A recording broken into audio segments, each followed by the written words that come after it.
during this time and are interested in watching the program. So uh, my name is Kathy Cummo. I'm the program director for Better Broadhead, and we're sponsoring this training.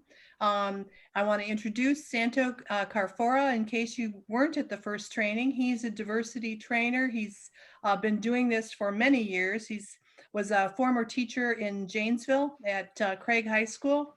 And I will just turn it over to Santo. Welcome. Thank you, Kathy. And it's a privilege to be here again. And I would like, well, let's see, those of you who are on the phone or who don't have don't have a camera, I'm not sure how I'll get you to do this, but those of you who I can see, how many of you were at the last training on diversity? And would you raise your hand if you were at the last training? The last training. So it looks like about half of you were at the last training.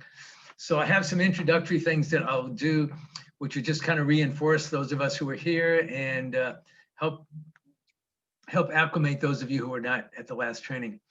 Of course, the last training we dealt with stereotyping and microaggressions. And this training, I'm excited to bring in inclusion, how to create inclusive work environments, and also to look at privilege. And before we did this training, I had the privilege of actually working with Petter and putting together the podcast on cultural competency. And Petter, I want to commend you for your moderating those podcasts. You really do a wonderful job. Thank you. So it was fun working with you. And I don't know if any of you have had a chance to hear the podcast, but it kind of blew me away. I said to my wife, look at this, 40 minutes. My whole life is in one podcast. My whole belief system was all there. So Petter, you did a good job pulling things out of me. That takes some talent to get things from me. So there. So with that said, we will begin this session. I'm going to share my screen. I think I have everything ready to go. And I'm going to have to go back into the beginning. Okay. And technology is great when it works. So there we go. So we're going to be dealing with diversity, inclusion, and privilege. Can everyone hear me okay? Yes. Yes. Okay, great. So I'll be going back and forth between sharing my screen and speaking with you. And I will also put you in rooms at a couple of different times throughout the training. So you might recall from our last training, we went through a whole variety of things as far as what diversity is. And we focused in on this slide and talked about the things above the waterline, represented things that were very commonly considered diverse in the 60s and 70s. And that included all the things that we could see. And since then, we have become a little bit better in our looking at the world and realize that diversity includes a lot of things we can see, like our learning styles, our ethnicity, our work experiences, our sexual orientation, and on and on and on. And you might recall, I mentioned Audre Lorde, and one of her famous quotes is, "It's not our differences that divide us, but our inability to recognize, accept, and celebrate those differences." And do any of you remember who were there at the last session, how I editorialized Audre Lorde's statement?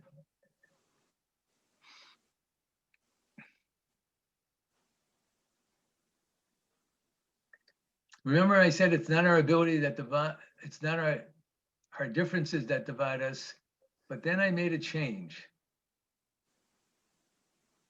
I said it's not our inability, but often our refusal to recognize, accept, and celebrate our differences.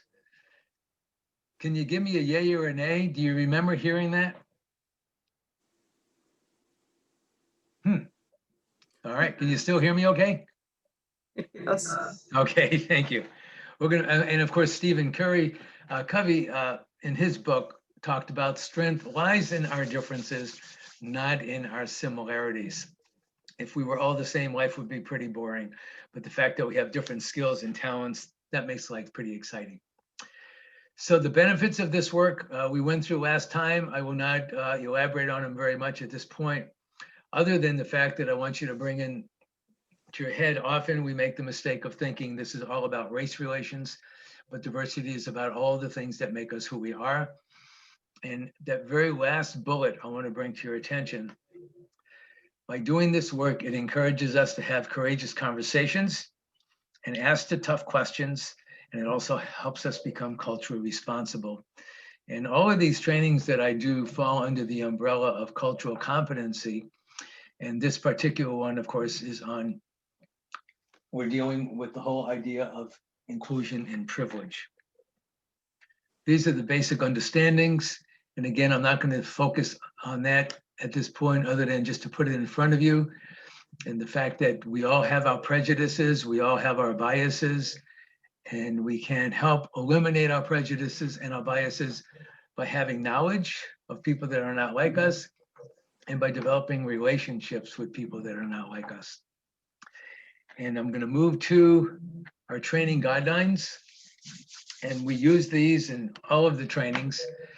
We hope that we will be able to speak our truth, stay engaged in what we're discussing. Sometimes we get into uncomfortable subjects and we're like, whoa, we don't want to talk about it. So we start talking about the Packers. So we don't even talk about them right now. Expect discomfort, expect and accept non-closure. I may have met someone today who is a person of color, or I may have met someone from a different religion. And as I meet new and different people, I have non-closure because each time I have new experiences and new people to get to know. Confidentiality. I know this one's being recorded, but share things that you're comfortable sharing with people, and let people tell their own stories. Let's agree to disagree. Often diversity work gets the bad reputation of expecting everyone to sing Kumbaya, sorry, Petter, get in a guitar, and everybody walk away agreeing. Well, we don't necessarily walk away agreeing. We can walk away agreeing to disagree and still have a better understanding of diversity. I encourage participation, asking questions. And I was doing one of these trainings not long ago, and someone said to me, Santo, don't forget forgiveness. If we're going to have a courageous conversation, sometimes we need to be forgiven, and sometimes we need to forgive others for the way we've perceived each other. And one of my good buddies who used to train with me all the time, who has since passed away, said, we have to have fun with this work, because if we don't have fun laughing at some of the silly things we've thought, life wouldn't be worth doing. So with that said, we're going to move into this video called Stand By Me. And Kathy, just let me know whether you're hearing it okay.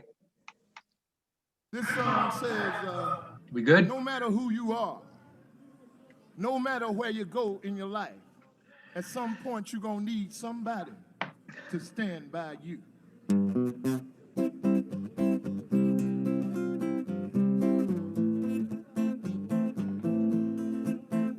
Oh yeah, oh my darling, stand by me. No matter who you are, no matter where you go in life, you gonna need somebody to stand by you. No matter how much money you got, all the friends you got, you gonna need somebody to stand by you. When the night has come and the land is dark and that moon is the only light we'll see. No, I won't be afraid. No, I won't shed one tear. Just as long as your people come and stand by me. Darling, darling, stand by me. Oh, stand by me. Oh, stand, stand by. Come on, stand by me. Yeah. Oh, when that sky that we look upon, well, she tumble and fall,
Not as long as you, yeah,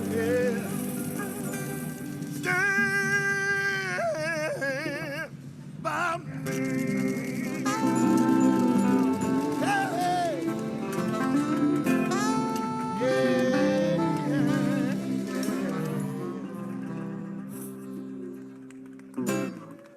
Thank you, thank you. So I'm going to start out with a loaded question. And again, feel free to jump in and share your ideas. The title of this song and video is, Stand by me. there you go. And thank you. Did anyone pay attention? I'm going to stop sharing for a minute so we can see faces. There we go. So yes, the title is Stand By Me. And I guess my other question is, did anybody pay attention to the different countries that they went to around the world? Yeah. Can I hear some of them? Italy. The other ones? Russia, Italy, Rwanda, where else? Russia, Russia, Netherlands. Netherlands. Do you recall where it started? I know it's like Was it New Orleans? Yes, it was. New Orleans, Daniel. Yep, absolutely. And I guess if we were counting, you probably would have come up with about, between 18 and 25 countries that they actually visited in this video. But no matter where they went, they were still singing the same song. Stand by me, stand by me, stand by me. And often when I do this with students, I ask them, how many of you have someone that stands by you? And they would look at each other like, whoa, I don't know if we want to admit this or not. And some kids will real quickly raise their hands. And then other kids will reluctantly raise their hands because they don't want to stand out and they don't want to be kind of singled out that they don't have someone that stands by them. And then I'll ask them how many have people that they stand by. And it's interesting how many students will raise their hands. And the bottom line is, in the course of our lifetime, there's very few people that we really turn to in crisis. We may have a lot of people that we have connections with, that we have relationships with, but we don't have a lot of people that we really turn to in a serious situation. I say, if we have a handful of people, 4 or 5 that we can actually turn to in a crisis, we're pretty fortunate from that standpoint. So I'd like to show this video because when you get into inclusion, you want to be part of the group, and often we're not part of all groups that we're connected with, and as a result of that, we feel excluded, and it's kind of an uncomfortable feeling. So let me put you on the spot for a minute. How many of you have ever been in a situation, you can just either raise your hand or say yay if you're on a phone, who have been in groups where you have felt that you really weren't heard or listened to? My hand's up. It's just, and then at the same time, how many of us have been in groups where we really feel that our input was valued? And then the bottom line is, think about the groups you want to go back to and what they offered you and why you felt that you belonged and how you belong. So what I want to do is use that as an intro into an initial activity. And the activity is dealing with a question. I'm going to ask you all a question. And we didn't give you this ahead of time because I kind of wanted you to just kind of deal with this initially. And I'd like to have your response to this. And the question is very simply this. Tell a time when you or someone you care about was treated unfairly because of a difference, regardless of what the difference may have been. In the beginning, we saw that iceberg and we looked at all the things that represent diversity. But I would like you to, and what I'm going to do is I'm going to put you in a breakout room and I'm going to ask you to share with a partner a time when you or someone you know was treated unfairly due to a difference, and share with each other what that difference may have been. Example I can give you is when I was growing up, I used to love to play basketball. But if you've ever been in a room with me, you'll know, like, what is this guy doing playing basketball? He's not even 6 feet, but he has a lot of energy and he has a lot of fun. And when I was a teacher at Janesville Craig, we used to get together on Sunday afternoons and we'd play basketball. And I was usually, at least in the early days, until people knew that I really could play basketball, the last one to be chosen. And you don't know how that felt. I had no control over my height. Treated unfairly due to a difference. And my difference was something I had no control over. And often people have no control over things that they are marginalized for. So here I am being marginalized for the fact that I'm not a 6-footer. And when people learn down the road that, yeah, I really could play a pretty decent basketball game, even though I was a short guy, then I didn't feel so bad. But in the initial days of playing with these guys, I was like, I don't even know if I want to show up on Sunday. I don't even know if I want to play with these guys. They made me feel like really small because I was short. So you could use any kind of a difference that you experience. I'm going to put you in groups of 2. And we may end up with a group of 3, depending on where we're at. Jeff just had to leave the meeting. And I think those of you who are on phones, we should be able to get you in a group also, okay? So let's see, how many people do we have here? 1, 2, 3, 4, 5, 6, 7, 8, 9, 10, 11, 12, 13, 14. Okay, so we have 15. I'm gonna put you in groups of 2 and Zoom will automatically pair you up with someone in the room, okay? So when you go to the room, whoever you're paired up with, hopefully you won't have an adversarial relationship with that person. Hopefully you'll be able to communicate with each other. Share with each other a time when you or someone you know was treated unfairly due to a difference.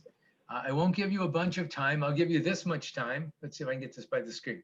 I'll give you this much time. People always get, what do you mean? How much time is that? That's a little bit of time. And so each of you get a chance to share. If I have to put some of you in another room, you'll have one group of 3, okay? So I'm gonna go to breakout rooms. Let's see, 1, 2, 3, 4, 5, 6. So I'm gonna put 7 rooms together.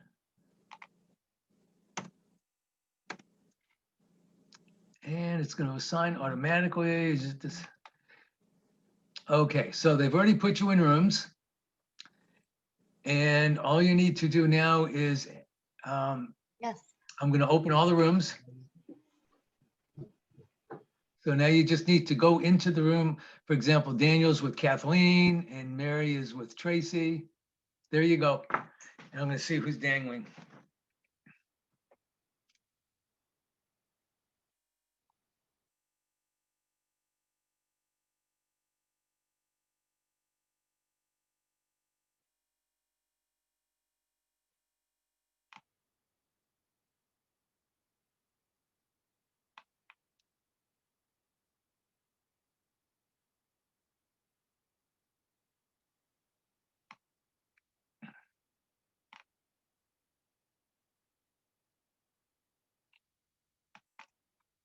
Is everyone in a room?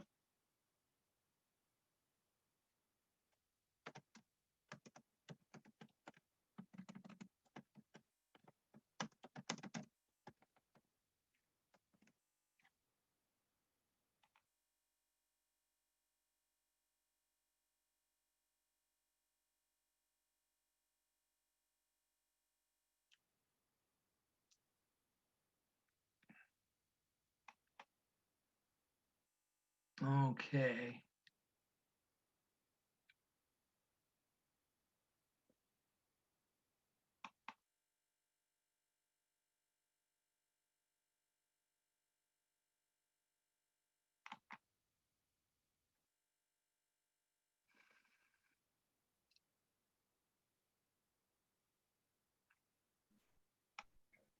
Paula?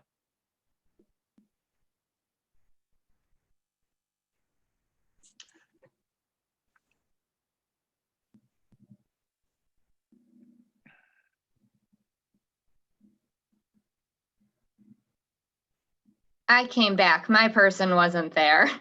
Okay, Katie, so hang on a minute. What room were you in? See something heart was where I was, and they weren't there. Okay, you were in 6280. You weren't on the phone, were you? No, Okay, because I moved somebody to another room and you're not, okay, you're Katie and it looks like Michelle was in a room all by herself also. But I can't find you here. Are you Katie not joined with Everhart?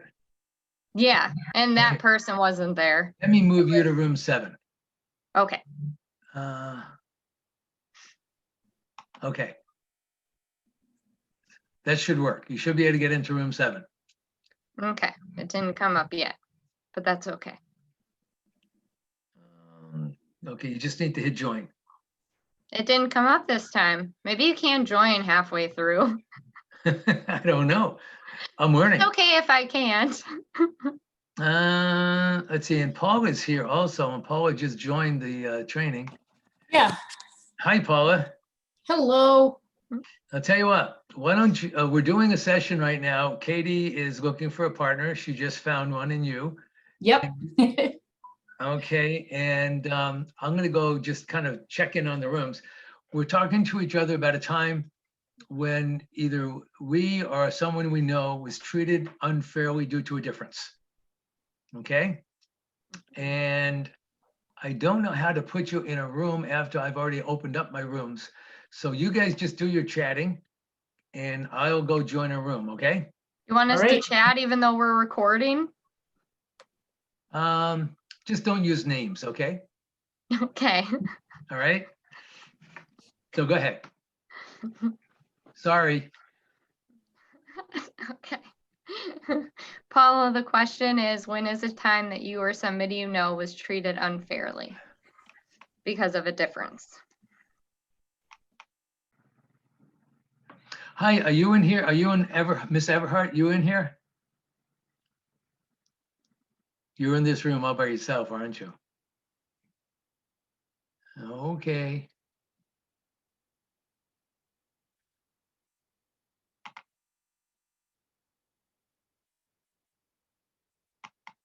People, but that's the one that just jumps up instantly.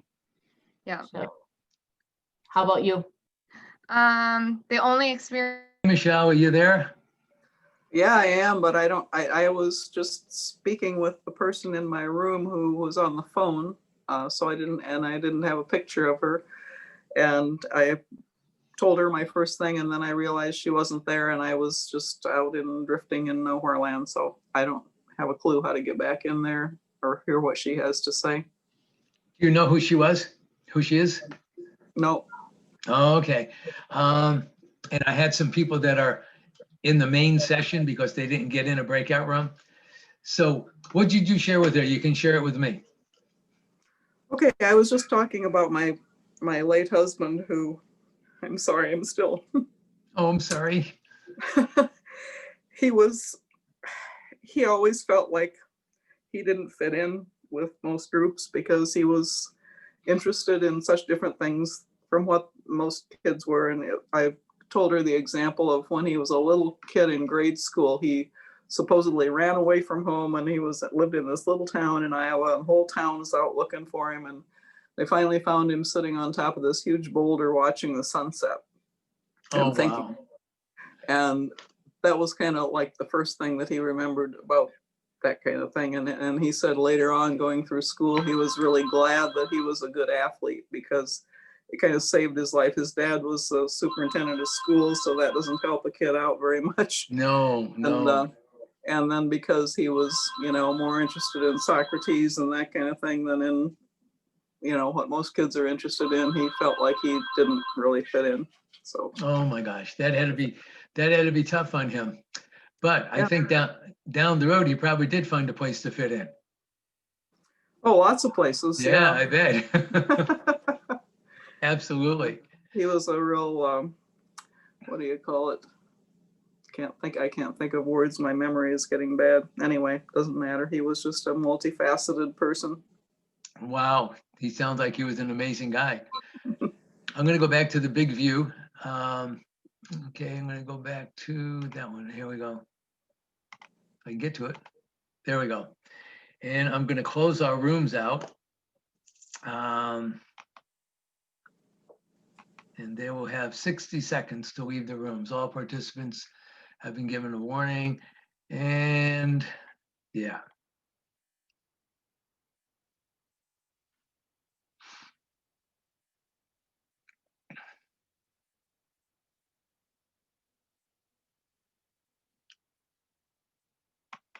I don't know how to get back to the gallery view. That's okay.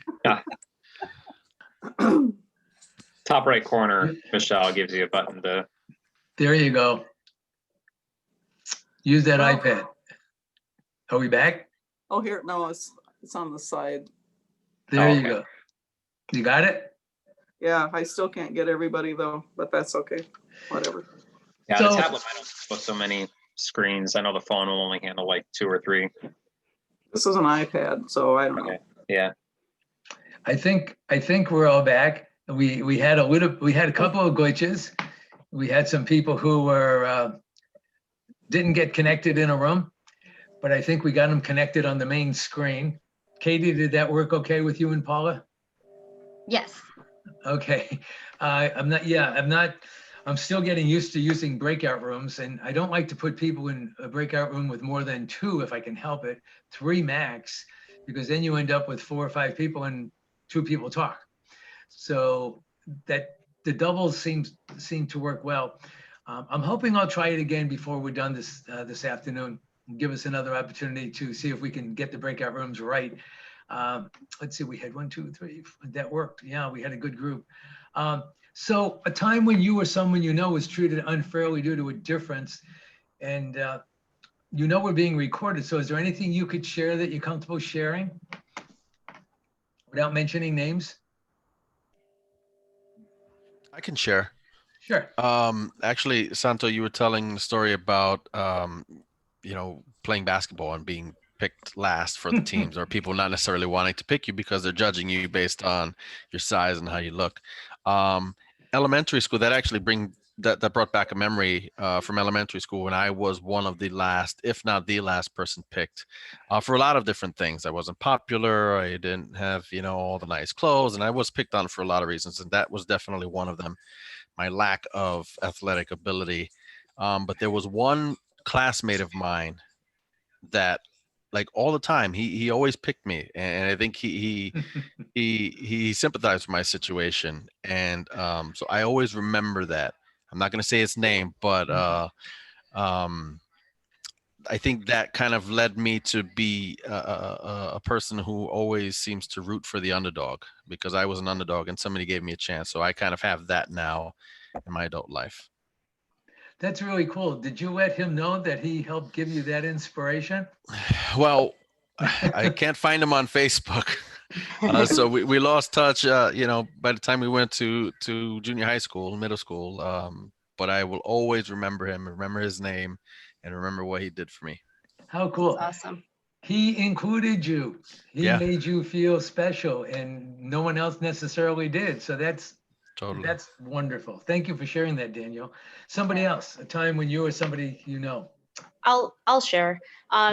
So my past work is with people with disabilities, and I'm now a guardian for a person with a disability. And just and this is just something for people to be aware of. But when you're out in public and you're out in stores, people sometimes stare. People will sometimes avoid an aisle because somebody looks different or might make a different sound. So I'm just very aware of that. Just how people with disabilities are sometimes treated, or and so I just have always been aware of that. And it's just, I think it's a good thing for people to be aware of that, just because they look different, or, so that's always just been kind of something with my work. And now even with being a guardian, that I've always just been aware of, that they're, and not always, and not by all people, but they're often, treated differently because of the way they look, or, how they might act, when they're in public. So. And it heightened your awareness and your sensitivity and your compassion for the people that you work with. Yeah. Which is Yeah. really pretty special. Yeah. So. That's pretty cool. Yeah. Thank you. Anybody else?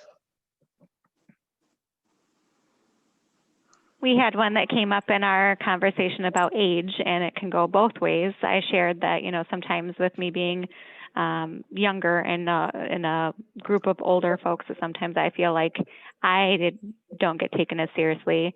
And one of the people I was partnered with shared, just the opposite, that sometimes she feels because she's on, in an older generation, that sometimes the younger folks didn't take her seriously. So that was one. It's just a really simple thing, but something we can't control is our age. We can control a lot of things, but that's definitely not one of them. So Absolutely. And there was so much misinformation when AIDS came out that everybody was judging without any real knowledge of what that was all about and how it was contracted, et cetera, et cetera. Somebody else, the way you've been treated. Santo, I'm sorry. I was saying age, like as an age. You said like, age. I thought you said AIDS. Yeah. Okay. No. Maybe that's my Sorry about hearing that. issues. Thank you for clarifying that. Well, even with age, people don't get it. But thank you for correcting what I was hearing. Somebody else? A time when you or someone you know was treated unfairly due to a difference? I can share one. I'm a pastor, and when I was in seminary, I did a summer program for clinical pastoral education, serving as a chaplain at a university hospital. And one of the others in the program with me was an African American woman who was a Muslim and wore a hijab. And oftentimes throughout the program, maybe somebody from one of the floors would call for a chaplain, expecting somebody who looked like me, wearing a clerical collar, representing the Christian faith. And then this woman would walk in wearing a hijab. And, she was not, there was never anything egregious. But throughout the program, she just ran into a lot of microaggressions and a lot of, actually, I think we can handle this on our own. Thank you. Just a very clear discomfort with her representing, her faith, but, certainly being there and qualified to, provide spiritual care for people. And I think that was a combination of, gender, race, and religion. Wow. All in one package. Major microaggressions in a package. Gender, age, and religion. Wow. And in our last session, we talked about microaggressions and how often people make statements like, oh, we can take care of this on our own, and how the intent may have been, who knows what the intent was, but the impact was pretty ugly. Definitely a microaggression. Could have been an unconscious bias, or it could have been a very intentional bias, saying, I don't want anybody wearing a hijab or a Muslim giving me a spiritual direction. So, that comes into the picture. I know years ago, I traveled with one of our local ministers to a conference on white privilege. And this minister shared with me that her congregation, some of her congregants would not let her do funerals because of the fact that she was an African-American woman, and they would not acknowledge her value, as a minister.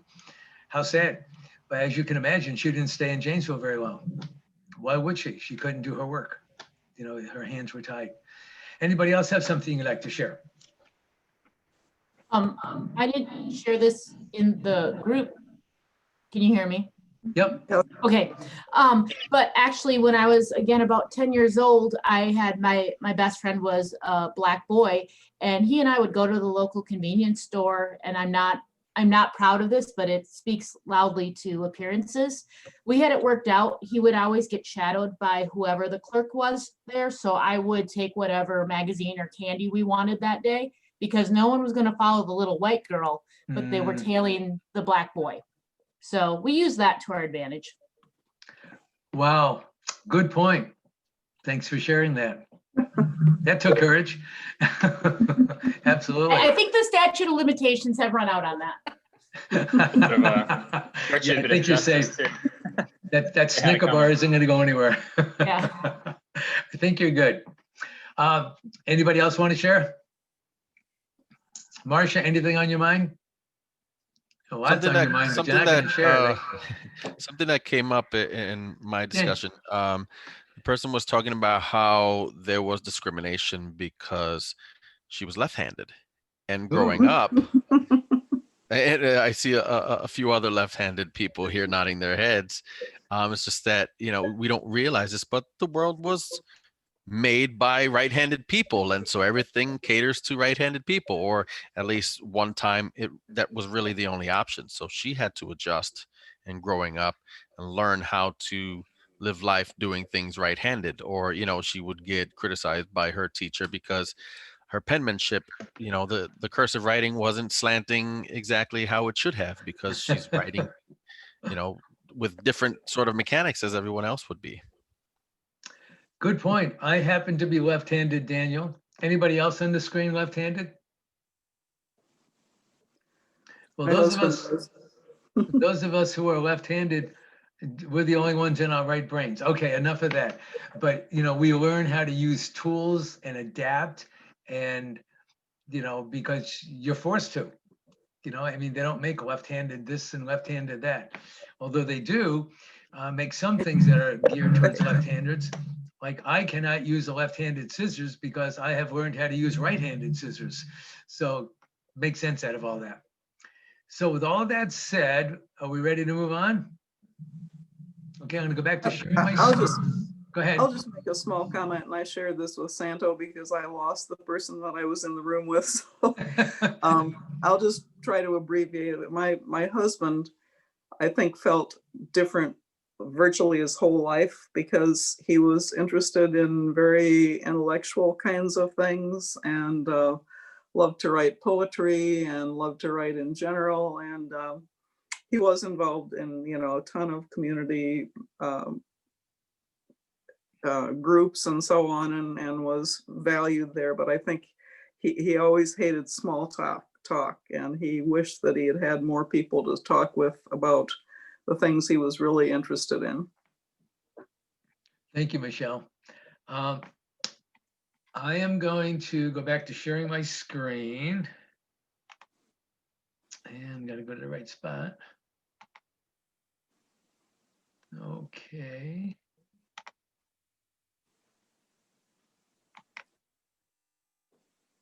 Oh, hang on. There we go. Okay, so we left off at the video. And I want to move to the next spot, which may, hang on. Okay, we did this one. Okay, you have in your midst a list of definitions, is that correct? You have your definitions handy? Yes. I'm going to go back to stop sharing for a moment. Okay, and your definitions, I'm going to just take them and my definitions out in front of me.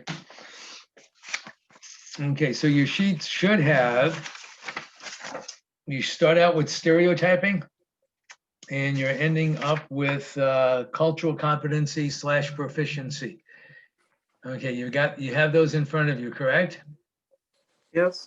Okay, so if you look at the first page, and I'm gonna just have us do this as a big group.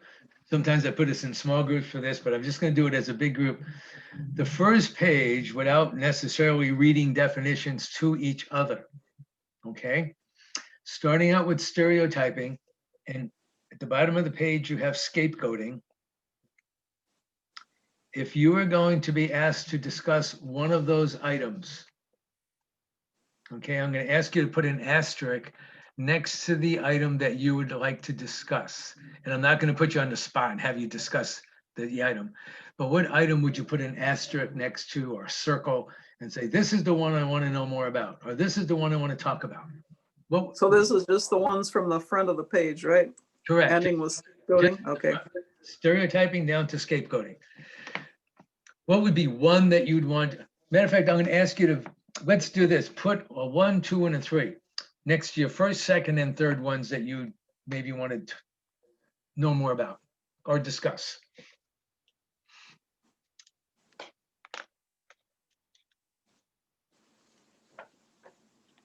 Okay, and I'm just curious. And I'm not sure how to get the information from people who are on the phone or people I can't see. Anybody have any suggestions? Can we use the text box? Sure, you can do a chat. So let me open up the chat. Okay, thank you. All right, so I'm just curious. Raise your hand or weigh in on the chat box if stereotyping was one that you that you marked? Raise your hand or use the chat box if stereotyping was one. Okay. Raise your hand or use the chat box if prejudice was one. Okay. And it could be any one of yours, 1, 2, or 3, okay? If discrimination was one of the ones that you marked, discrimination, 1, 2. Okay, religious bigotry, if that made it. Religious bigotry, okay. Sexism, was sexism one for any of you, okay? All right, heterosexism, okay. Scapegoating, I didn't do it, she did it, he did it, 1, 2, 3, 4, 5. All right, okay, and that worked really well from the chat also. So just an FYI, so which one do you think had the most number of hands raised on? What's your best guess? I know you saw each other, but I also have the chat here, so you can't see the chat. Of those terms, 7 terms, which one do you think had the most number of hands raised that people were interested in talking more about? Discrimination. Scapegoating? What did you say, Daniel? Discrimination. No, but discrimination was a close second. Was there Samuel, did you have one? Oh, did someone else? I said scapegoating. Okay, scapegoating had 6 people indicate that would be one they'd be really interested in. And then the follow-up ones were discrimination and heterosexism. Okay, let's flip the page. Often when I'm doing an in-class training, I have people do poster boards and I have them draw pictures about this. And you would be amazed at the kinds of pictures we see when it comes to these kinds of issues. Okay, so racism down to cultural competency, same thing. Would you mark the one or the ones that you'd like to take some time and talk about?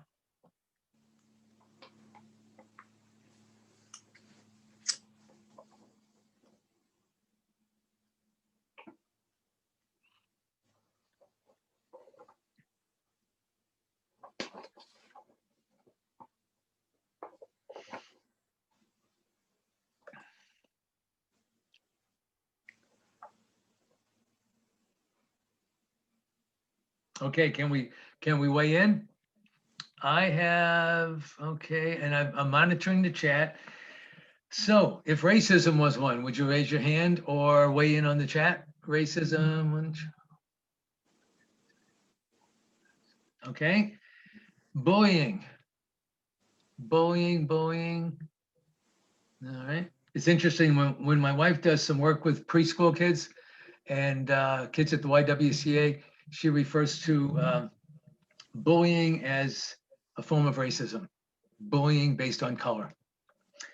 Race, how many of you has race as a term? Race. Okay. Ethnicity, Italian, German, Swedish, Irish. Nobody wants to know about that. White privilege. White privilege, where are we at there? 1, 2, 3, 4, 5. No. Okay. All right. A trait or a value. Okay. Organizations. Okay. Culture. Okay. Cultural competency and proficiency. All right. Okay, so the one that got the most number of people weighing in on was, what's your guess?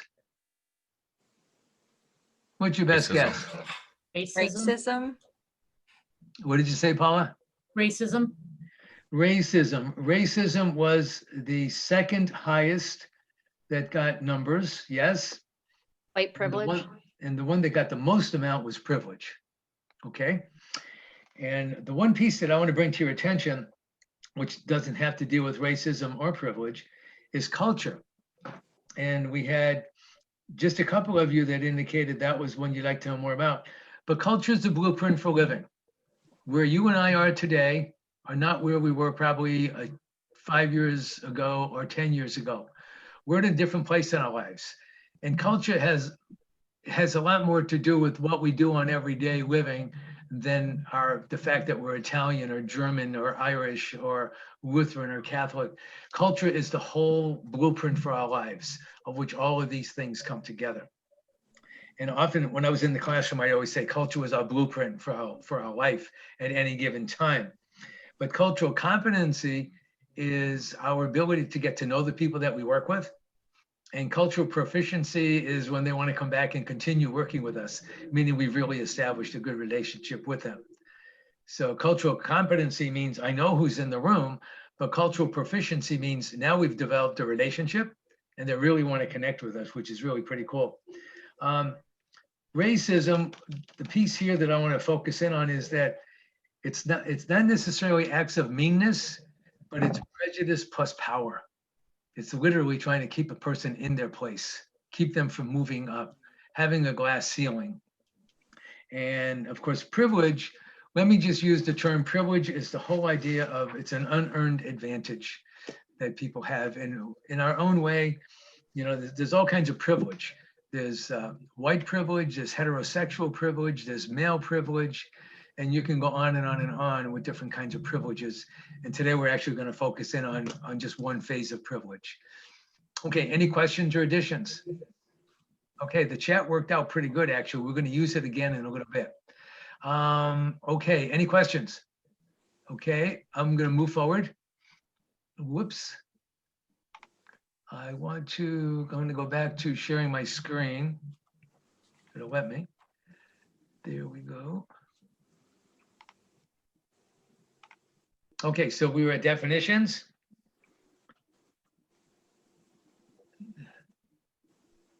And now we're going to get into inclusion. Keep in mind, inclusion is what do we need to do to make people feel part of being part of the group, et cetera. And Michael Norton did a study for Harvard Business School that helps us deal with this. And I'm going to get him started. Short video.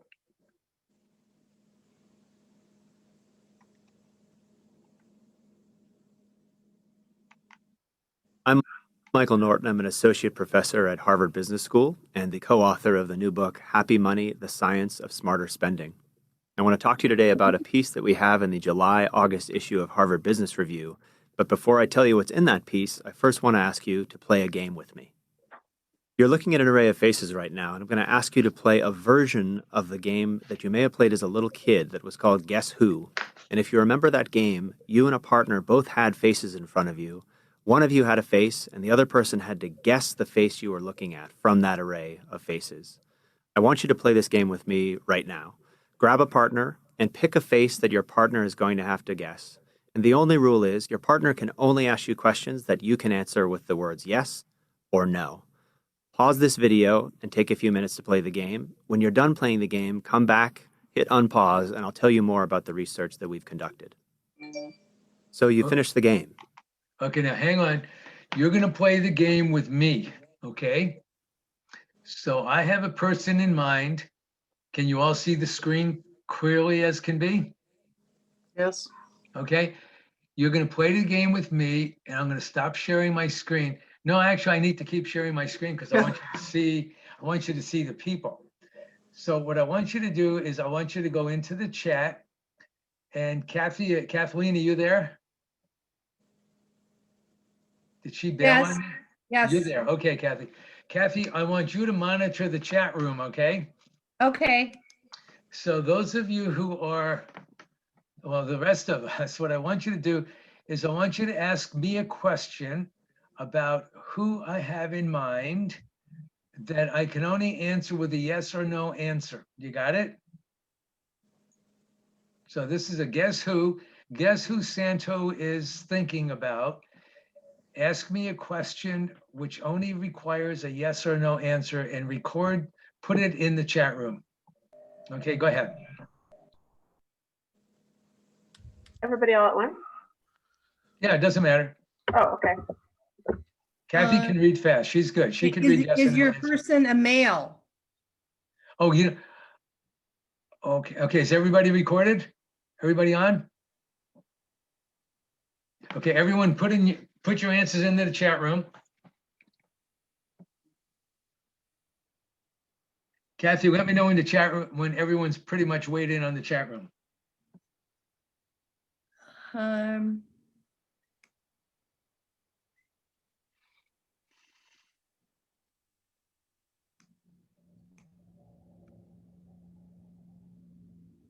You just want to ask me. Okay. One Is your person a male?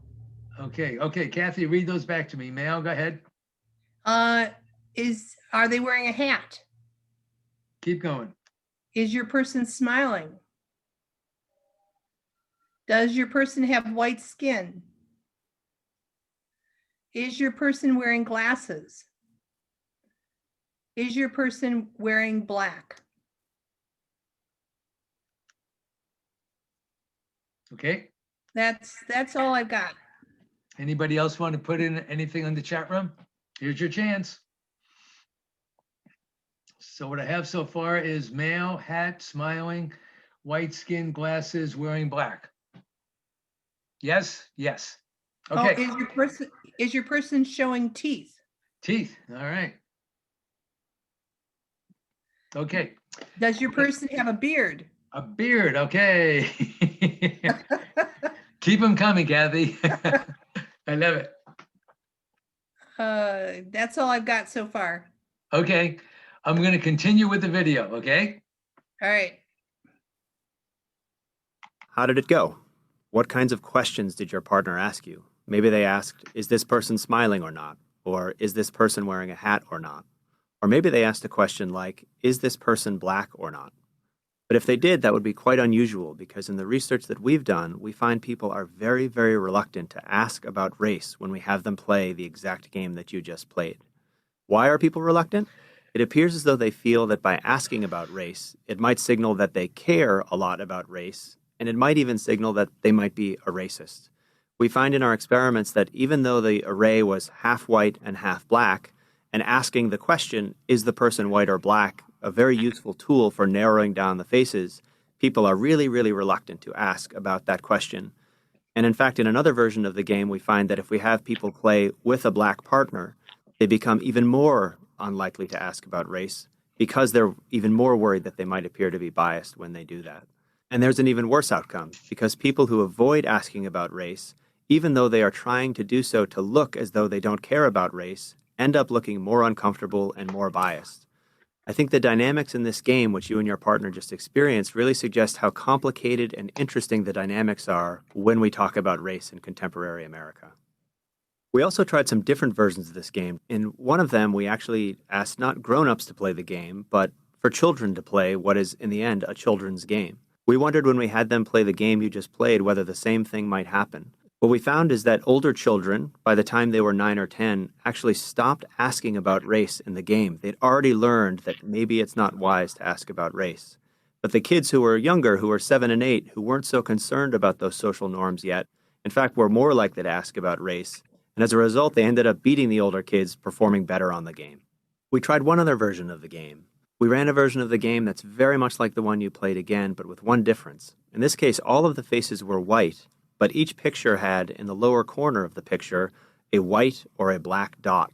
And we wanted to see if it's not about race, if it's not about is this person white or black, but more is this dot white or black, if now people would be very willing to use color because it could be so useful for guessing the face. And that is exactly what we see as well. So if it's race, people will not ask the question black or white. But if it's the color of a dot, like the color of paint on a wall, people are perfectly happy to ask about white or black. And it really suggests that it's the social dynamics surrounding race that make us so uncomfortable talking about color. We know in everyday life, people often struggle to describe someone in the workplace who may be of a different ethnicity. And while the motivation comes from a good place, which is, I don't want to be or appear racist, it ends up impeding communication. And organizations that are savvy realize that a good solution to race is not to avoid talking about race, which, as you saw when you played the game, can impede communication between people, but actually acknowledge race openly. One of the things that we see when we talk to companies that are forward-looking in this space is they're being open and honest about racial differences between workers and among workers. Thanks for taking time to play our game. You can learn more about this research in the piece that Evan Applebaum and I wrote, which will appear in the July-August issue of Harvard Business Review. I'm Michael Norton, Associate Professor at Harvard Business School and co-author of the book, Happy Money, The Science of Smarter Spending. I'm going to stop sharing for a moment, go back to our view. So what did you think of that video? Yes, go ahead, Jane. Okay, so I'll say two things about this. I guess I think it's a little bit oversimplifying to say that because none of us brought up the race of the people in the pictures, that means that we're uncomfortable talking about race. For me, I think that race is a social construct, and so to some extent, I'm not in the business of ascribing a race to another person according to what I objectively see with my eyeballs, because I think a person can choose how they want to be described, both in terms of like what race somebody identifies with and also what words you use. So some people, would be more comfortable using the term African American. Some people will be more comfortable using the term Black. Some people, may have more than one race that they identify with. So I guess to me, not that I don't want to talk about it, but I would never look at a picture and be like, I can say what that person's race is. Hence why I wouldn't do it in this context. And what you see is not what you always get. And in our last training, when we were looking at the pictures of those three people, remember one was Native American and one was sitting down and the other was a Black person. And then we learned that their backgrounds were very different than what we perceived. So good point, Jane. Absolutely. And other reactions to the video? I actually second what Jane said. So I had said in the chat box, does your person have white skin? And I picked that specifically because, not all Black people are purely Black, right? They can be biracial. And so Absolutely. You don't know what a person associates as and what their history is. So, so that's why I picked what I said. Cool. Nice. Anybody else? What's interesting, what I like about this video is basically the way it concludes and talks about organizations that really are willing to be transparent and talk about people's backgrounds are much farther ahead than organizations that are not. And I like to use that as my introduction into inclusion. Whereas organizations that are more diverse are in many cases,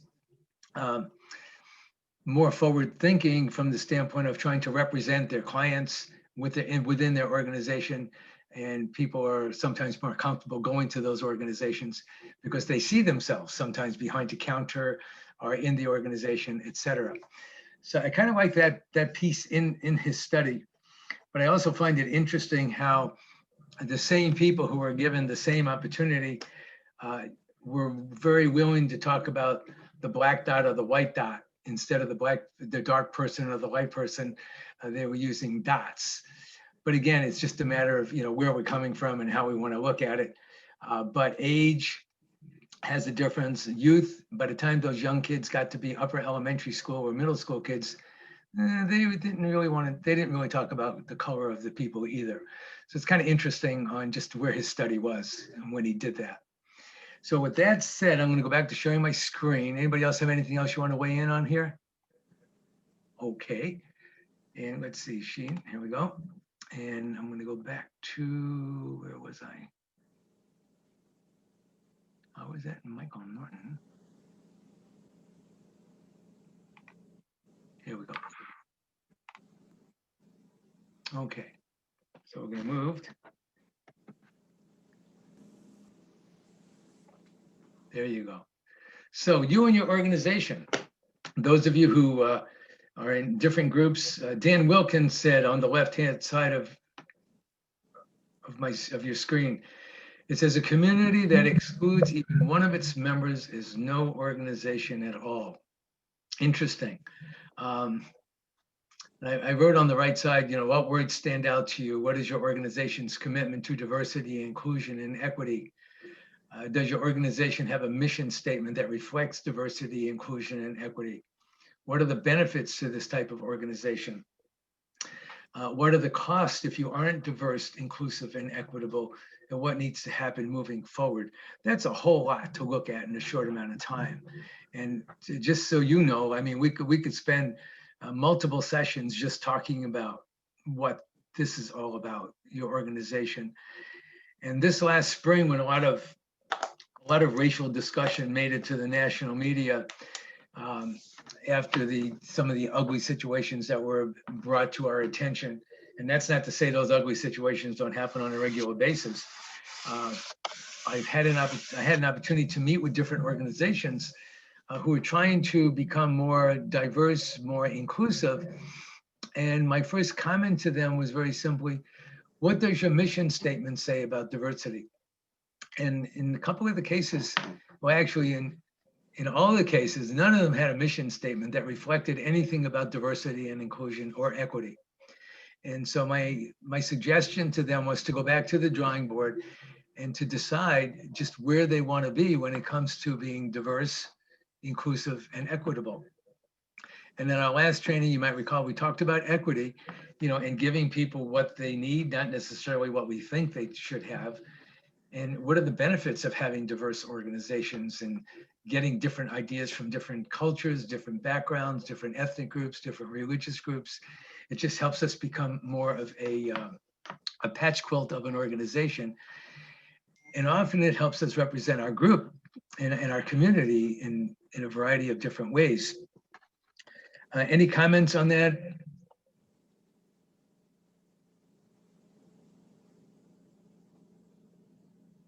Okay, I'm going to move to the next slide.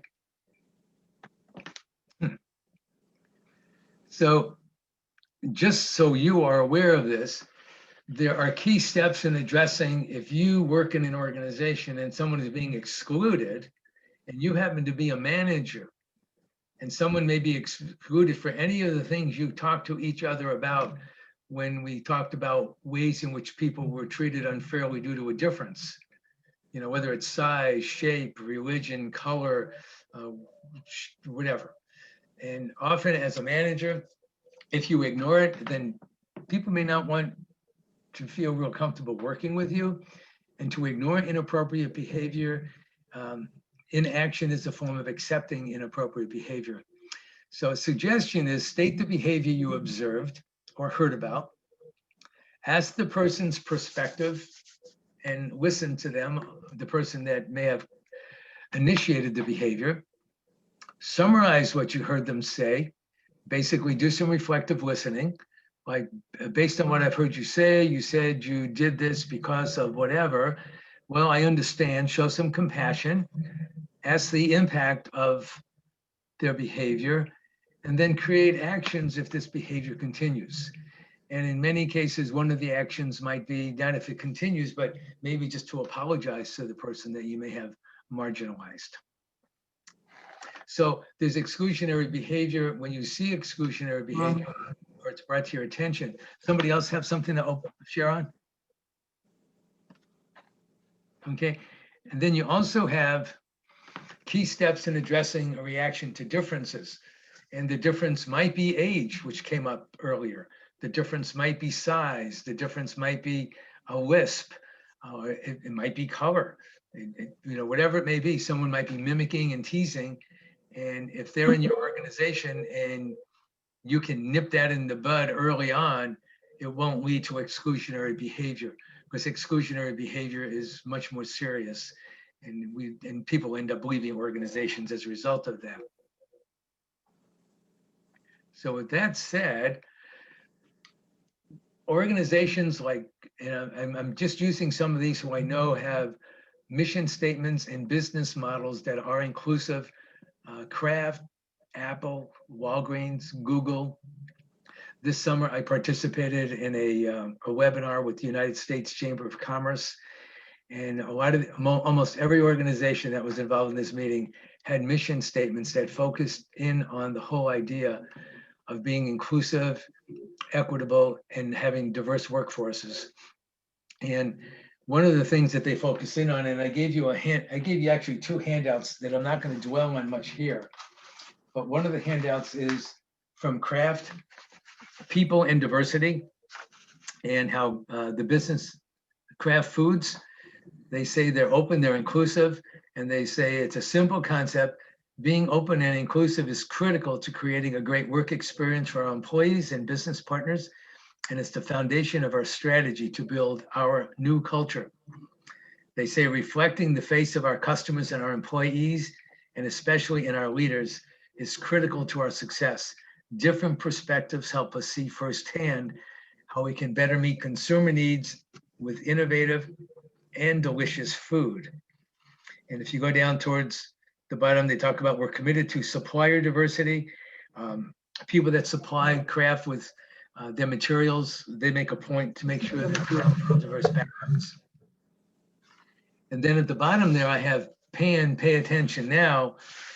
The people in your organization, pay attention to who is listened to, who is ignored, who eats lunch with whom, who goes out to ball games after the ball game, after work.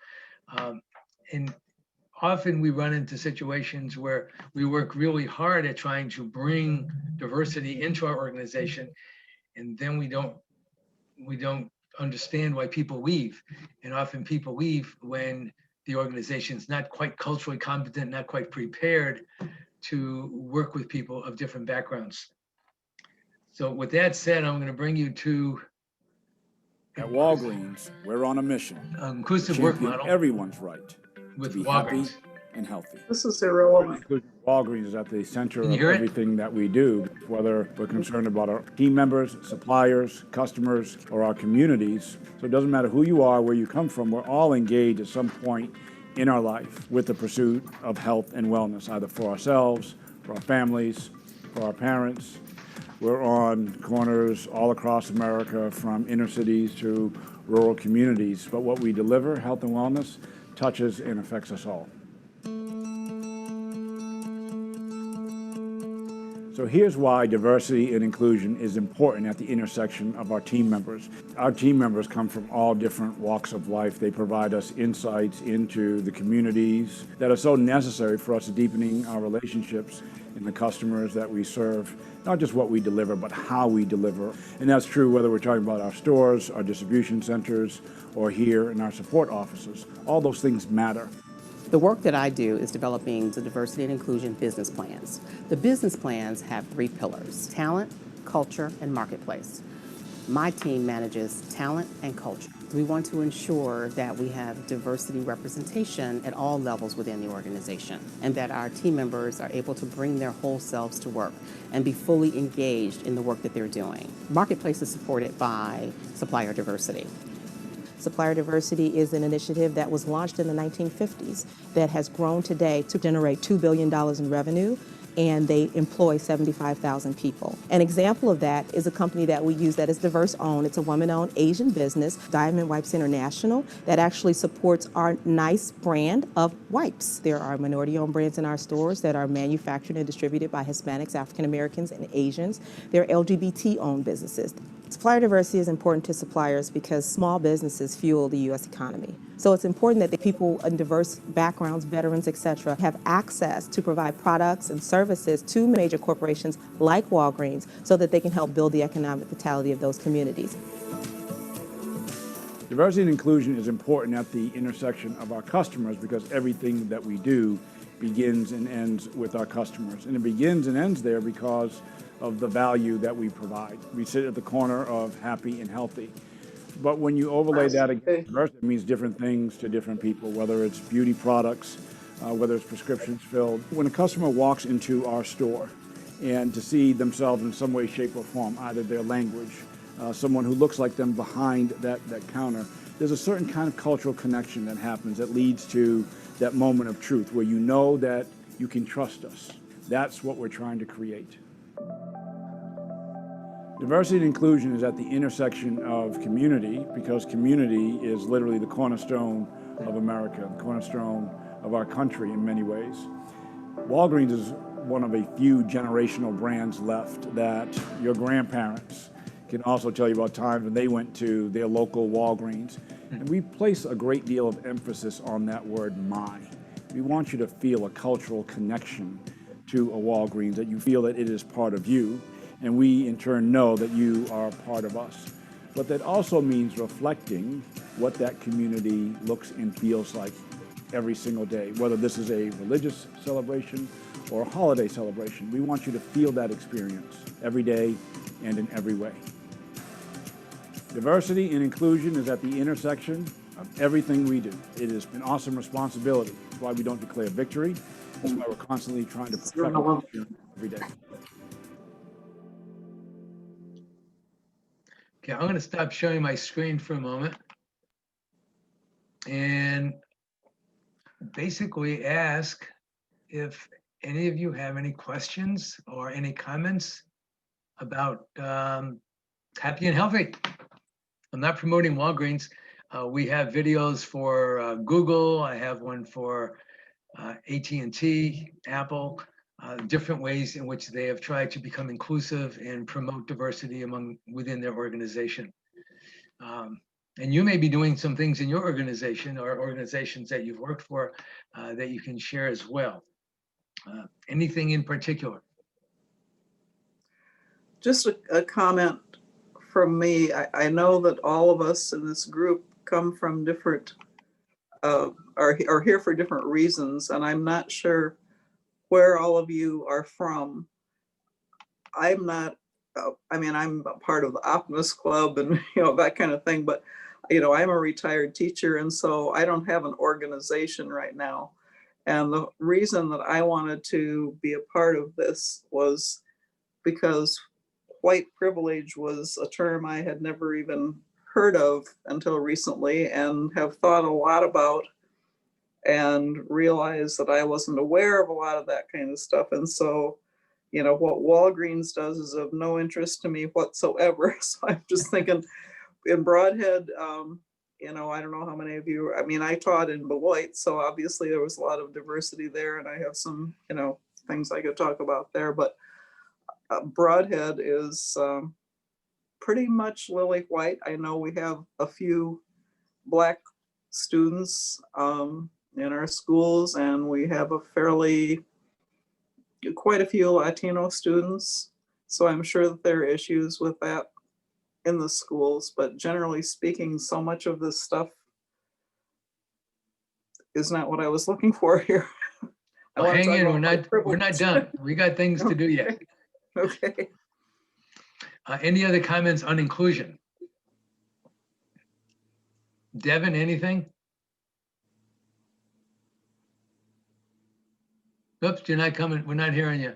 You're muted. Yep, I was just trying to find my cursor. I just know, so I work in higher ed. I'm at Black Hawk Tech, and I know that's something that we've just been continuously trying to evolve and make sure that we're doing our part to make sure students and community members feel comfortable when they're coming to our campus. So one thing that's, fairly simple is just like how we promote Black Hawk Tech. So with our advertising and what we mail out is just making sure we're showing people who are different, students who are in variety of programs, showing women in manufacturing and men in nursing, things like that. And just trying to make sure that we're not pigeonholing ourselves into a certain group, and making sure that people can see themselves at Black Hawk and not, come here and be like, I don't think I fit in. But so that's something we're trying to do. And thank you for sharing that, Devin, because Black Hawk is in a really neat location between Janesville and Beloit, Rock County. You might recall that that road was symbolically named Martin Luther King Drive as a way of connecting these two cities. And interestingly enough, the Diversity Action Team of Rock County 20 years ago are the ones that initiated changing the name of that road. Well, which it hasn't been changed officially, but unofficially, it's Martin Luther King Drive because of all the legal ramifications of changing it officially. But the whole idea of Black Hawk makes an effort to be diverse and serve a diverse community. And you guys really are a good example of that. I would love to see Black Hawk make a video of their diversity, and I would rather show that than Walgreens. Yeah, I'll give it to our marketing team. Really tell them that, because I would love to have that video. Yeah, I'll let them know. and share that. That's really a cool piece. I actually have one that I'm hoping to show you today, because I want to go back to your comments, Michelle. In our last training, you talked about white privilege, and you brought it up again, and that's the next thing on our agenda. So let's just move right to it, okay? And you all have a sheet that Kathy handed out, gave to you on a checklist, a white privilege checklist. Do you have that in front of you? I hope.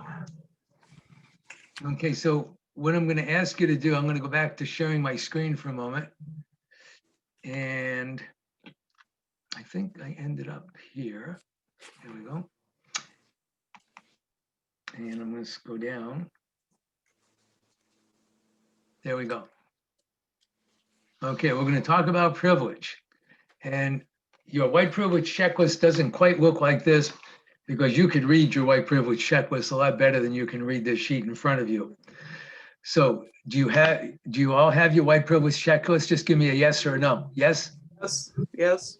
Okay, so would you take a moment?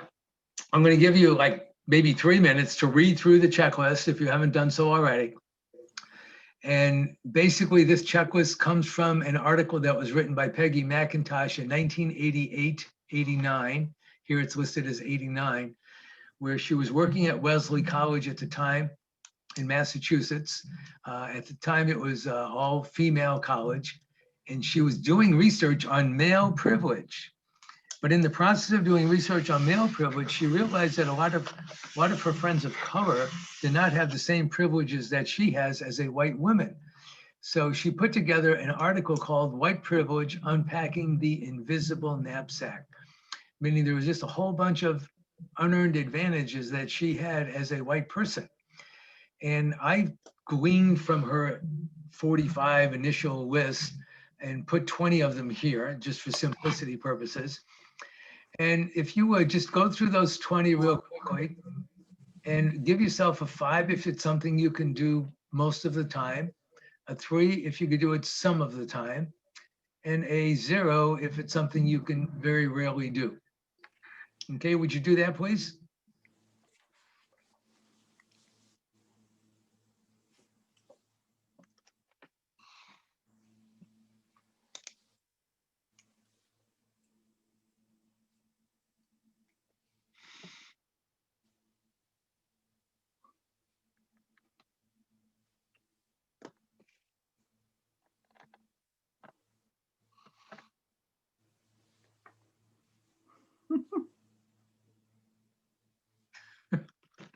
I'm glad to see we have a sense of humor out there. Absolutely.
once you've had a chance to do all 20 questions, or as many as you were able to, you chose to do, would you just add your total up and put it at the bottom? This is just for you.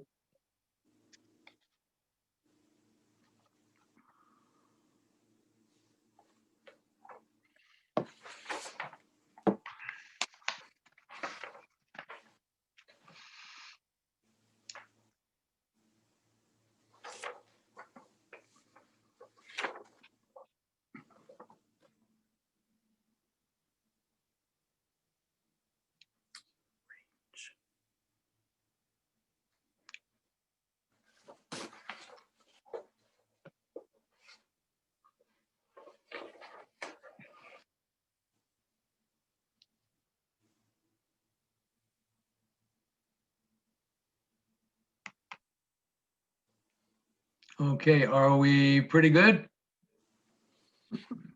Pretty much everyone's gone through it? Okay. All right, so what I'm gonna have you do now is in the back of that sheet of paper, okay, or on the back of any sheet, just a clean sheet of paper, would you create, make a rectangle, okay, on the back of a sheet of paper, just kind of draw a rectangle. And I'm gonna go back to sharing my screen. I'll tell you what I want you the rectangle to look like.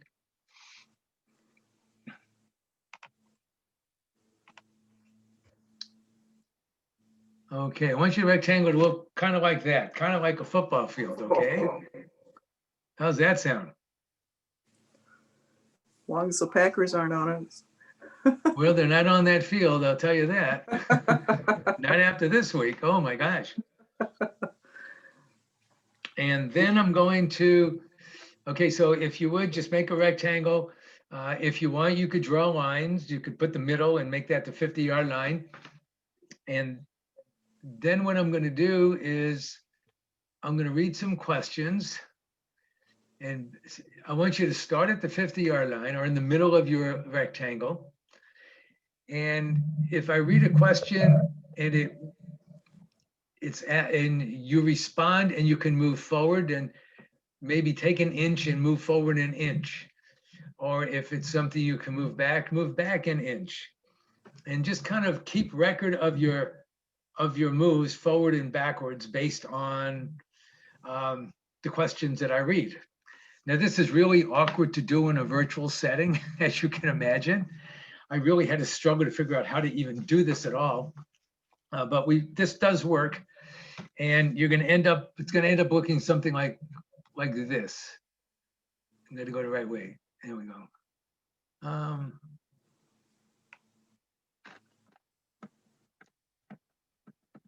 When it moves, I might be able to make it work.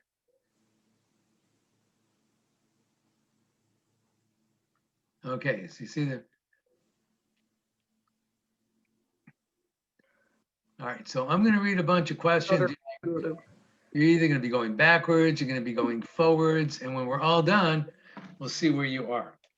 All right, so I'm going to read a series of questions, and I'm going to ask you to either take a step forward or to take a step backwards, okay? And you kind of have to gear where you're going to be starting at the 50-yard line, okay? Any questions? Okay. First question. If your parents work nights and weekends to support your family, take one step backward. If you are able to move through the world without fear of sexual assault, take one step forward. If you can show affection for your romantic partner in public without fear of ridicule or violence, take a step forward. If you have ever been diagnosed as having a physical or mental disability or illness, take a step back. If the primary language spoken in your household growing up was not English, take a step back. If you came from a supportive family environment, take one step forward. If you have ever tried to change your speech or mannerisms to gain credibility, take a step back. If you can go anywhere in the country and easily find the kinds of hair products you need and or cosmetics that match your skin, take a step forward.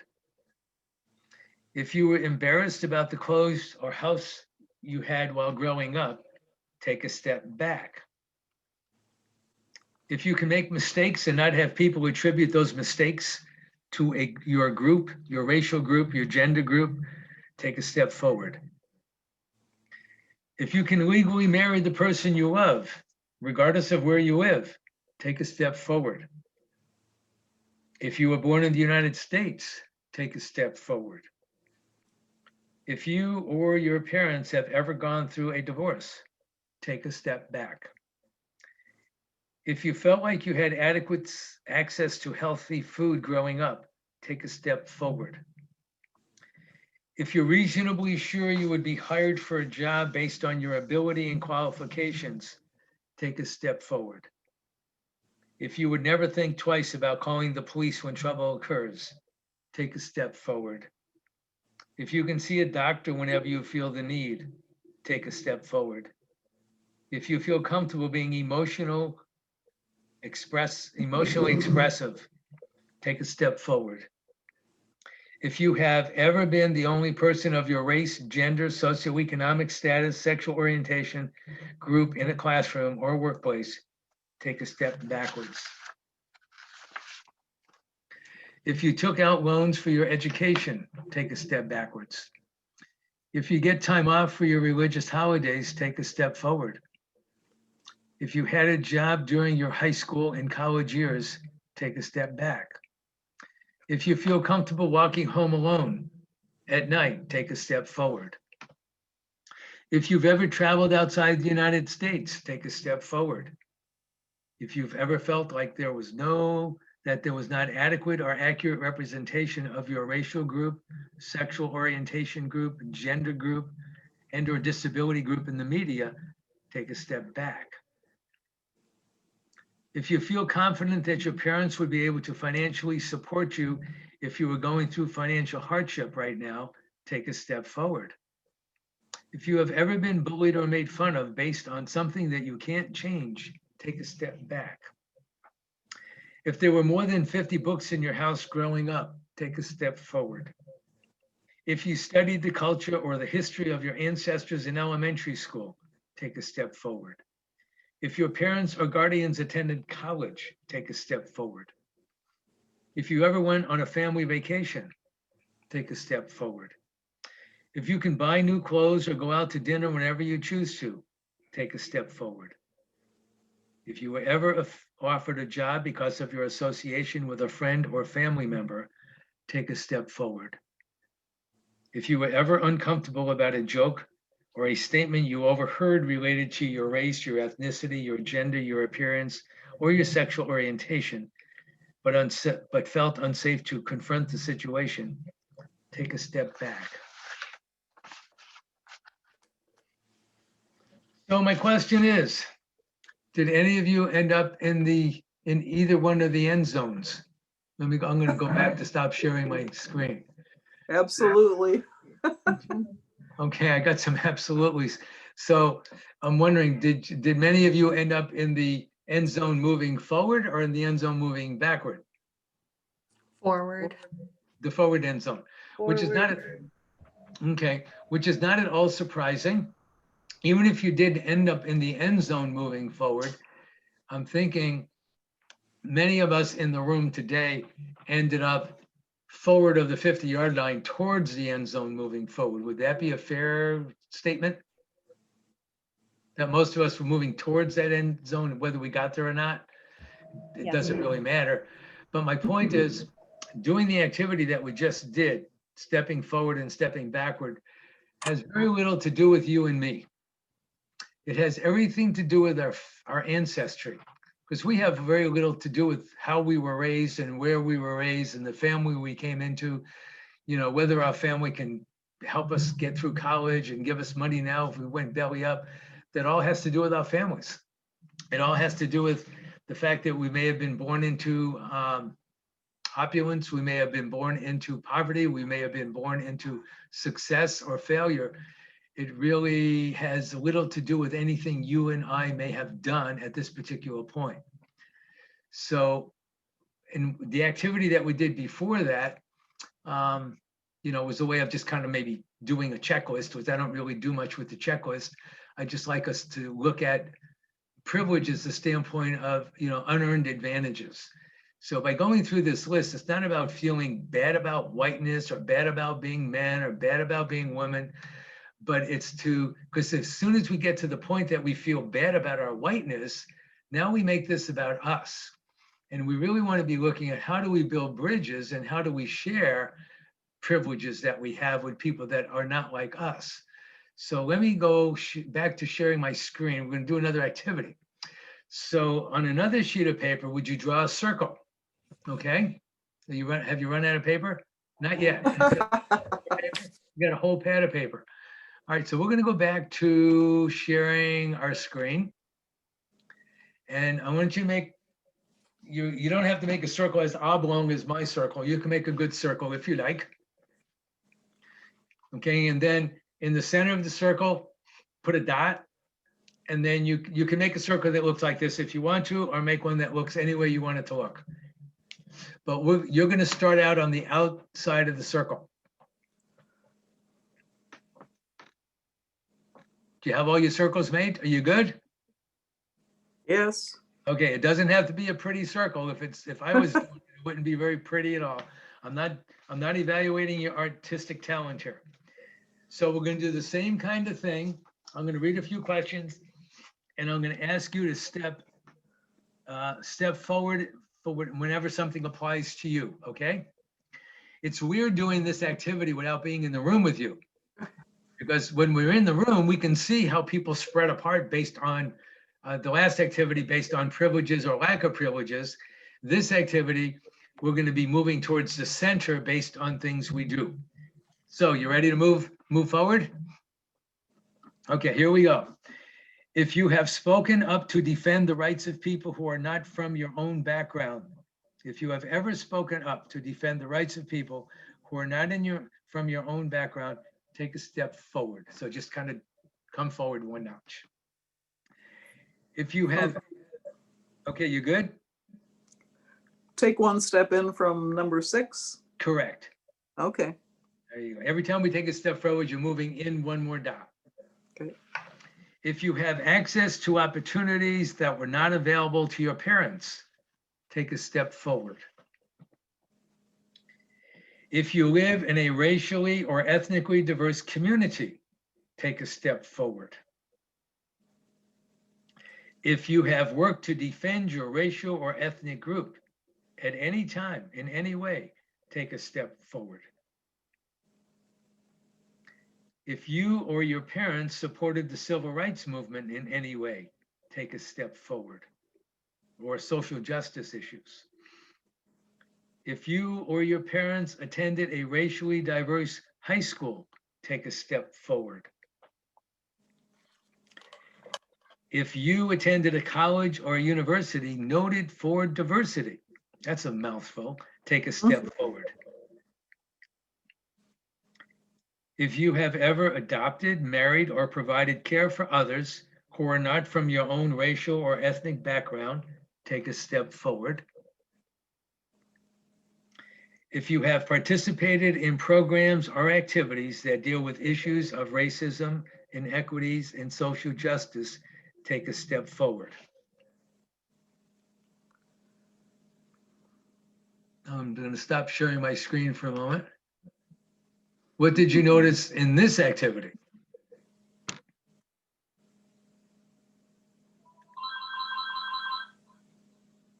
How many of you are no longer on the outside circle?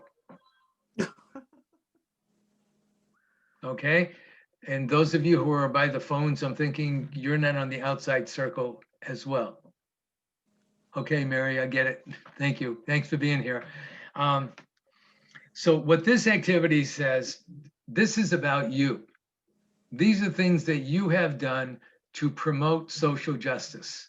These are now some of you are probably closer to the center of the circle than others, because some of you have had more opportunities than others to do social justice things. Some of you might be right in the middle. Some of you may be a few steps in from the outside.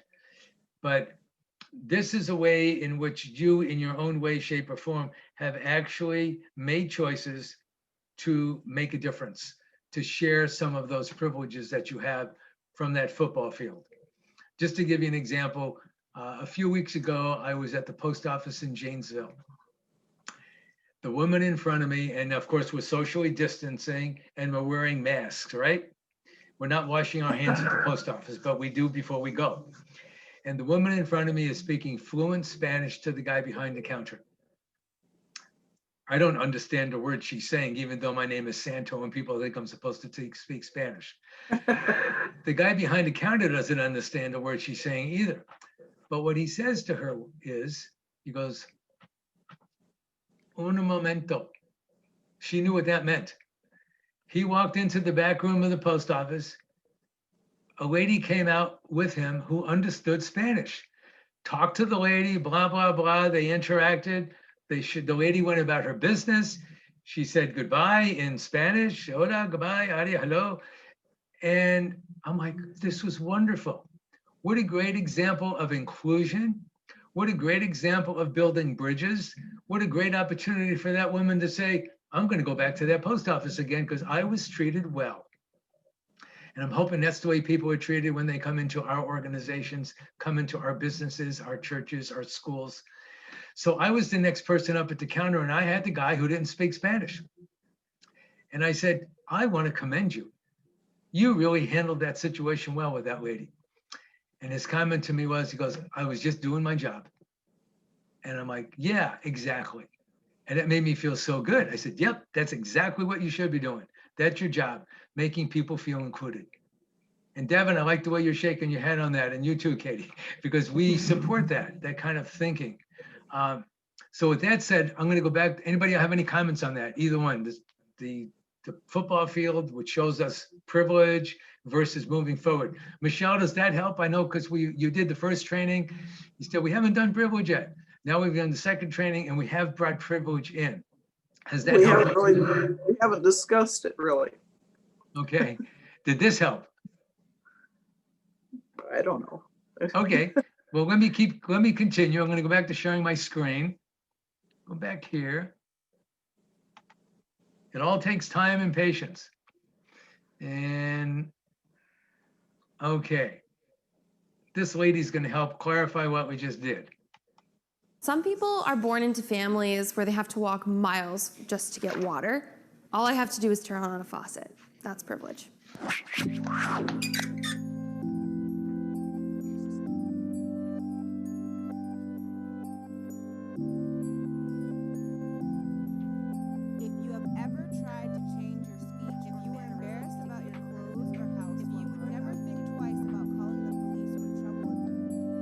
I think privilege is when some people have some things and other people don't have things. I feel privilege is something that you don't even really have control over. I think it'd be silly for me to say I don't have a fair amount of privilege, considering like the country I live in and the job I get to do and the college I was allowed to go to. I suppose being a white male will help me end up somewhere towards the front, but I'll take a few steps back from being gay. I don't think I'll make it to the front. I think I'll maybe be in the middle. That's just a gut feeling I have.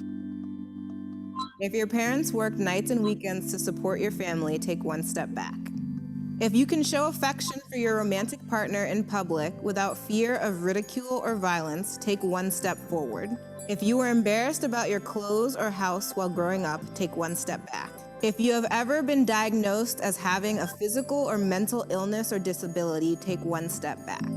If you have ever been bullied or made fun of based on something you can't change, take one step back. If you get time off for your religious holidays, take one step forward. If you came from a supportive family environment, if you can see a doctor whenever you feel the need, if you are able to move through the world without fear of sexual assault, if you took out loans for your education, if there were more than 50 books in your house growing up. So these are your final positions.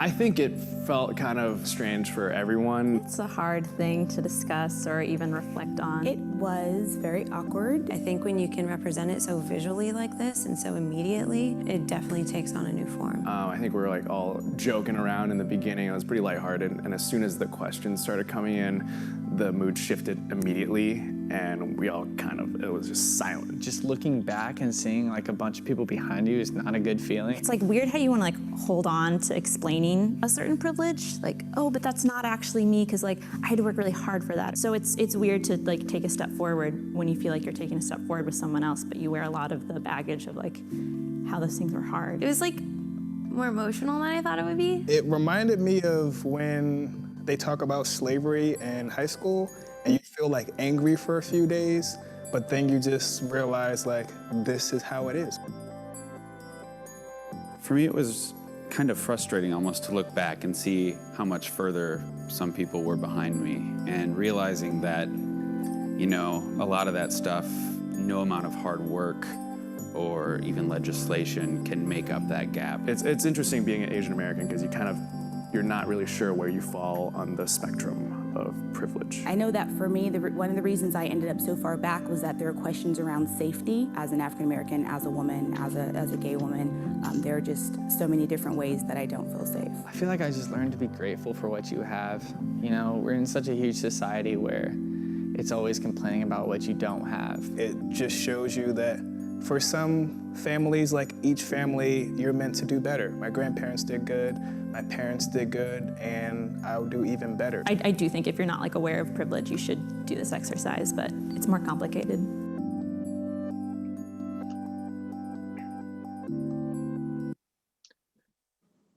I think the piece that affects me the most from this is the young man that said at the end, be grateful for what you have. And then I like to always add to that. And then what can we do to share what we have so other people can have those same opportunities? Anyone else with any comments? Okay, I'm going to share with you another video that was made a few years ago for the White Privilege Conference, which might be a little bit like, whoa, you got to be kidding. If you have an opportunity, you can Google WPC.org, whiteprivilegeconference.org. I believe this year the conference did not happen because of COVID. But if it did, I believe this would be the 22nd year of the White Privilege Conference. And the founder of that conference is a friend of mine. He and I actually talked last week about some situations going on in the country right now. And before that conference was over a few years ago in New Mexico, this was a video that was shared about unequal opportunities in this country.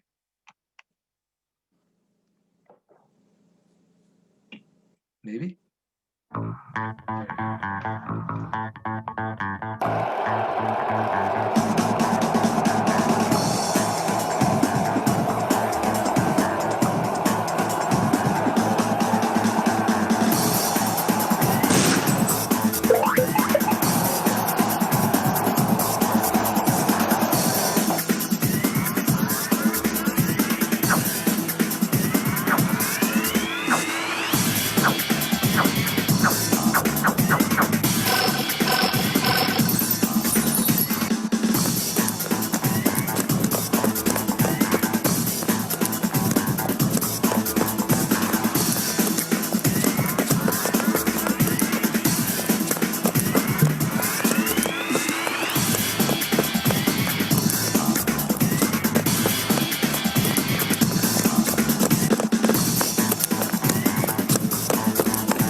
That says a whole lot in a short amount of time.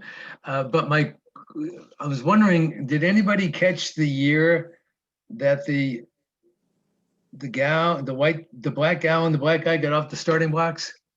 1964. Yeah. Does anyone recall what happened in 1964, other than the fact that some of us were being born then? Civil Rights Act? Absolutely. The Civil Rights Act of 1964, which eliminated discrimination in public facilities. That's when they got off the blocks. And then, of course, the people that made that video, that, they added all the obstacles along the way since 1964. And I guess we can add more along the way as well as opportunities that have occurred. So I kind of like to wrap up with the cost of privilege. You have a handout that's pretty extensive on the cost of privilege to white people. We miss out on opportunities. We get hung up on stereotypes sometimes, and stereotypes lead to our unconscious biases. We miss opportunities to learn and befriend people that are not like us. We get cultural misinformation, and often we don't have a relationship with people of different backgrounds, so we end up believing the stereotypes, unfortunately. We tend to marginalize people that are not like us. And I have not stood up to inappropriate comments about people of color, which is another cost of privilege, because we're not sure what to say, we're not sure how to say it.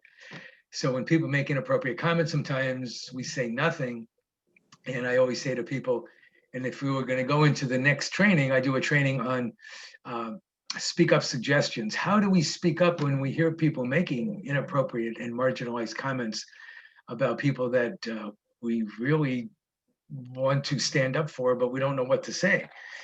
So I'm in the process of actually getting ready to do that presentation in a couple of weeks for another organization. So any comments or questions on privilege? This is by no means a totally thorough program on privilege, but it works for the short amount of time that we had to do it. And I want to bring you to, I'm going to move him out. Let's see. I want to bring you to, whoops.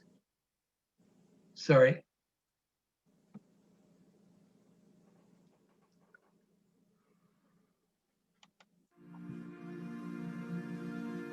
Yes, I want to show you this last video. A local, you may know these people. Just hang on. I'll never forget her name. That name has stuck with me.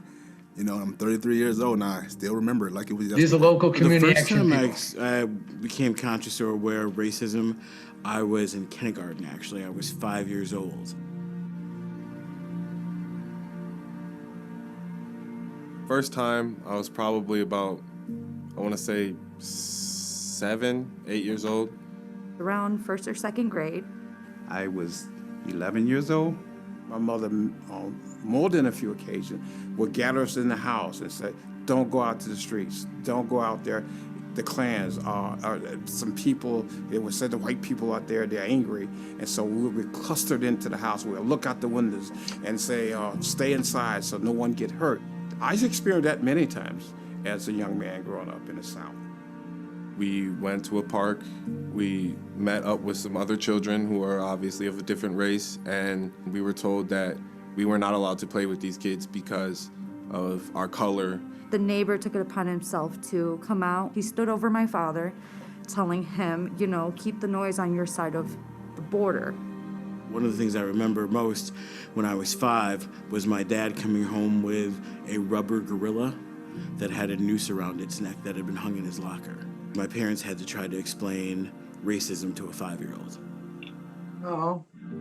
When I got off the bus, I had to walk like 3 blocks to get to our school. Well, that school was in a predominantly white neighborhood. So kids in that neighborhood immediately started calling me the N-word. It became a way of life. It was like, that was the game we played every day. We all know that racism is alive and well, but me being a black man, I always felt like I had to try harder. I feel like I had to tiptoe around in certain situations because of my skin color. I have experienced racism majority of my life. It's kind of part of the norm. You know, things happen all the time that are reminders of cultural issues or racial dynamics, or you're reminded of people's bias on a consistent basis. So we had this experience. We went into Stoughton, we fished that day. So we walk in the bar and it's like everything's just stopped dead.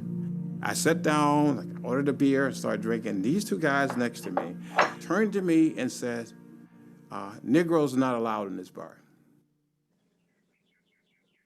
I didn't do anything wrong. The only thing that I did wrong is to be black and walk into a bar. I've had meetings with people and they were surprised that I own that business. And I can tell just by the reaction of people in the room that they weren't comfortable with me on a few occasions. My coworker and I were working on a grant late. I turn around, lock the door. We're both walking out, and the parking lot security person pulls up, and as they pull up, that person shines a spotlight on me. The person still kept the spotlight shining on me and kept following me to my car in their car while they were in their vehicle until I got in my car and pulled off and left. I actually brushed it off until my coworker brought it up in a meeting the next day about what had happened to us and how disgusted she was that somebody would do that to me. The day after Thanksgiving, I was shopping at a local department store here in the area. As many people were exiting the door, it was beeping. As I began to exit the store, I was stopped by a gentleman and said, "Excuse me, can you step over to the side? I would like to see your receipt." So I was, of course, compliant, and they apologized, wanted to compare every item from 10 to 15 items in my bag. More of the story is they were probably watching the wrong person, but due to the color of my skin, this is something that happens daily in my world. I went to my special friend's birthday party at the bar. There was a guy passed by, obviously eavesdropping. He said, "Y'all Asian Chinese is the one that bring Corona here." With all things going on in here, I am just step back. How can we be better? It's really simple. It's using your voice. It's challenging behaviors. People know when somebody says something biased or bigoted or racist or sexist. We just have a tendency not to say anything. I think it's harder being a black father. Society they don't make it easy. They look at black men and they think of thugs, gangsters, and I always try hard to be different. I wanted a different image for black men. With me, it's more so being aware, not assuming because someone is speaking Spanish, they're talking about you or they're illegal. I would say a little bit educate yourself. And if you want to know, to get to know their culture, ask questions. This have to change first before there can be any other changes.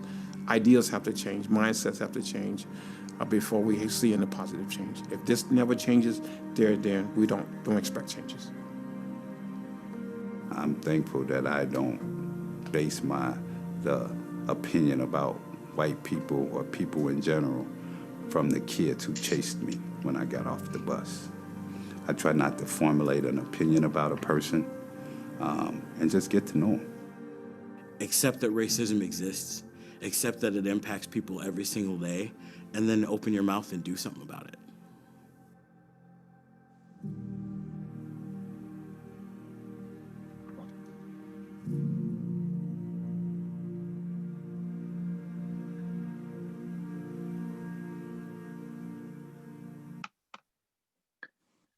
Many of you might recognize a lot of those folks from our very own community action of Rock and Walworth counties.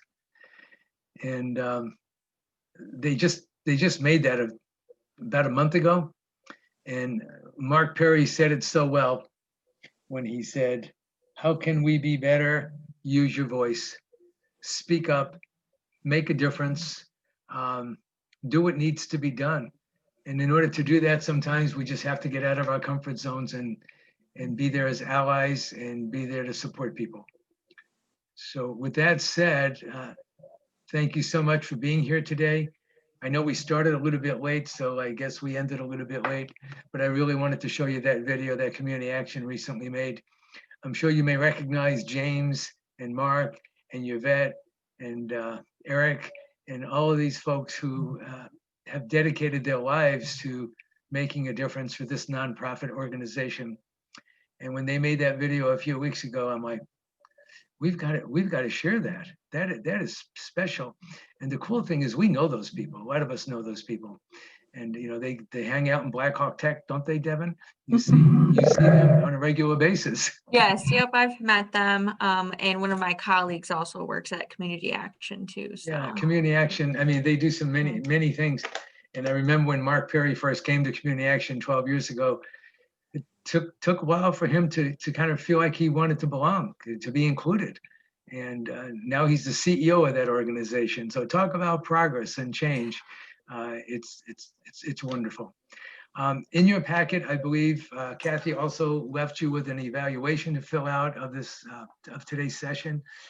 When you complete that, would you send that to Kathy? And Kathy, I'm going to ask you to hang on for a few minutes after we're done with the session. And I'd like to just kind of follow up with you on a couple of items. I want to thank you for being such a great audience, super group.